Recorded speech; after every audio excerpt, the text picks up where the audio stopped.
Fish farming is heavily dependent on the type of water available. Choosing the right water type not only affects the health of your fish, but also determines the success or failure of your farm. Interestingly, there are three distinct types of water used for fish farming, and each one has its unique characteristics, advantages, and challenges. In this video, we will uncover what these types are and how they impact fish farming. The first one is fresh water. Fresh water is water with very low salt concentration, and typically the salt concentration is less than 0.5 ppt, and ppt stands for parts per thousand. And this is commonly found in rivers, lakes, ponds, and streams. Fresh water is the most accessible and widely used type of water for fish farming, especially for inland farmers. Now, some of the species or the type of fish that are rare in fresh water include catfish, tilapia, carp, trout, and freshwater prawns thrive in this environment. Now, some of the advantages of freshwater farming is that the fresh water is abundant in most regions, making it cost-effective and also easier to manage as compared to other types of water. The challenge is that fresh water is more susceptible to pollution and eutrophication, which can harm fish if not managed properly. And the seasonal temperature changes can also affect fish growth in fresh water. The second type of water used for fish farming is salt water, also known as marine water. And salt water has high salt concentration with a level of 30 to 35 ppt or above that, and this is found in oceans and seas. This type of water is essential for farming marine species and is often used in coastal areas. Some of the fish species that are rare in salt water include salmon, sea bass, tuna, grouper, and shrimp. All these grow well in saltwater environment. And so the advantages of saltwater farming include saltwater farming allows access to premium fish species that yield high profit.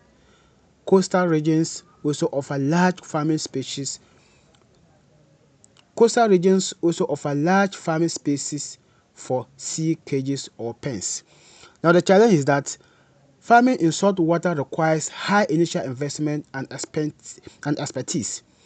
The infrastructure must withstand harsh environment conditions like storms and predators.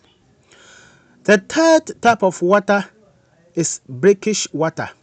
And brackish water is a mix of fresh water and salt water, with salt concentration ranging between 0.5 to 30 ppt, that is per thousand. And it is typically found in mangroves or coastal lagoons where the two water types meet. Some of the species or fish types that are rare in brackish water include milkfish, mullets, prawns, and salt-tolerant tilapia varieties. So the advantage of that, brackish water offers a wide range of farming possibilities due to its ability to support diverse species. Farmers can benefit from farming species that fetch high market prices. Now, some of the challenge of brackish water is that managing the fluctuating salinity level can be tricky. So seasonal variation and water inflows may also require extra monitoring. Now the question is, why do you have to choose the right water type, or why does choosing the right water type matters? First and foremost, the type of water you choose determines the species you can farm. Also, poor water quality or unsuitable salinity can lead to fish stress, disease, and even mortality. Now, matching your farming goals to the right water type ensures optimal growth and profitability. Now, to conclude, water is the foundation of any fish farming operations. Whether you use fresh water, salt water, or brackish water, understanding their characteristics, the species they support, and the challenges they pose is key to success. Take the time to assess your location, resources, and market demand before deciding which type of water is best for your farm. Thank you very much. If you found value in the video, don't forget to like, share, and subscribe to the channel, and let's grow our fish together. Thank you.